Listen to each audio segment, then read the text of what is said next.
Alors ça concerne évidemment les électriques, mais aussi le thermique. Anne Hidalgo veut passer le périph' parisien à 50 km/h. Bon alors, pour les électriques, pour le coup, ça c'est pas plus mal parce que ça va mécaniquement augmenter l'autonomie et diminuer la conso. Par contre, pour les thermiques, rouler à 50, c'est pas terrible, hein. C'est pas terrible du tout.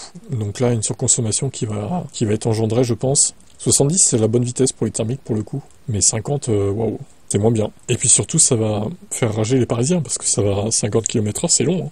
Faire un trajet et rouler à 50, ils vont mettre plus de temps, du coup.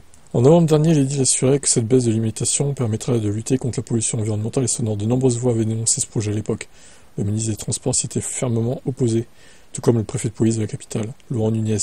Mais la décision appartient bien à la ville de Paris et sa maire, comme a martelé son adjoint David Béliard ce lundi sur France Inter. À partir du 1er octobre, les automobilistes devront lever le pied et ne donc pas dépasser les 50 km/h sur l'axe routier emblématique qui encercle la capitale.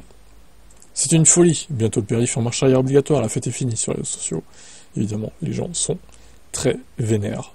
Aujourd'hui, la vitesse médiane sur le périph' est de 50 km/h la journée, de 30 à 45 km/h aux heures de pointe et de 60 km/h la nuit. 60 km/h la nuit, alors ça me paraît faux. Il n'y a personne la nuit sur le périph' parisien.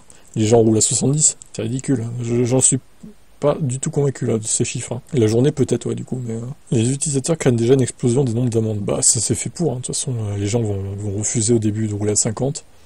Certains vont même pas être au courant spécialement, parce qu'ils se tiennent pas au courant de l'actu. Il y a des gens qui regardent jamais le JT, hein, ou Internet, donc ils vont se faire avoir dès le premier jour, en fait.